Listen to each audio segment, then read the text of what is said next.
you know, you might be wondering what this is doing up here. It's picnic time over here, and really I just like this particular cloth because it covers a lot of the piano. And if I'm finding the sound is a bit too loud, a bit too harsh or whatever, this is a quick fix. I mean, it's a dirty fix. Don't get me wrong, it's not pro. But at the same time, you know, sometimes when there's like these problems, like at the moment it hasn't crossed a little threshold on the piano here, and it's sort of meaning that the cloth can't properly make contact. And sometimes what it means is the hammer that barely makes a sound. But that kind of chaos can really work to your advantage. Anyway, the sound is like very muted. But you need the sustain maybe.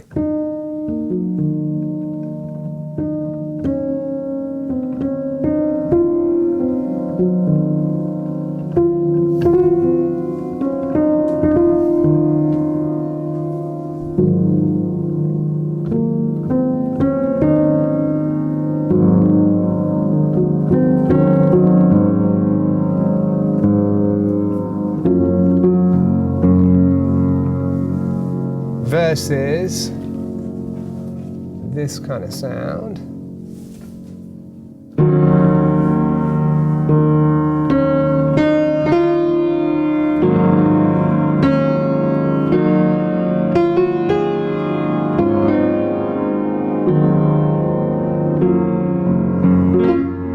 think the difference is clear. You know, I apologise for my playing, but you understand what's going on with the dampener. And I found that this one is a good thickness. You know, quite thin is what you want. Obviously, too much damping, there's nothing left. But a good sheet might do you. You know, it looks quite jolly as well. You get this picnic vibe. It's making me hungry, actually, to be honest. But yeah, throw some dampening on it. And sometimes, you know what I like about this? Just as a sort of philosophical idea, these days MIDI pianos are very high quality, we all know that.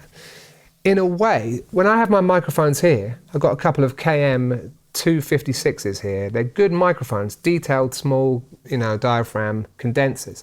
They pick up a lot. They pick up a lot of string, they pick up a lot of hammer, and they're quite close, right?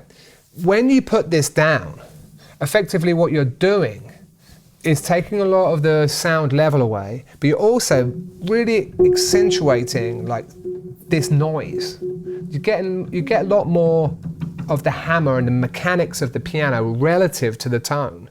When you don't have that, the tone coming out is much more dominant, but when you have this, there's like, the tone is quieter relative to the mechanics. So you bring it up, essentially you're bringing up mechanical noise.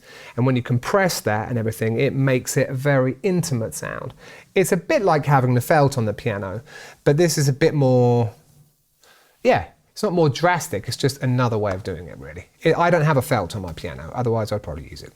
But you know, making samples from a piano, bear that in mind. There are a lot of good MIDI pianos around. If you want to make your personal piano sound a bit more characterful, just sometimes these kind of things make a huge difference.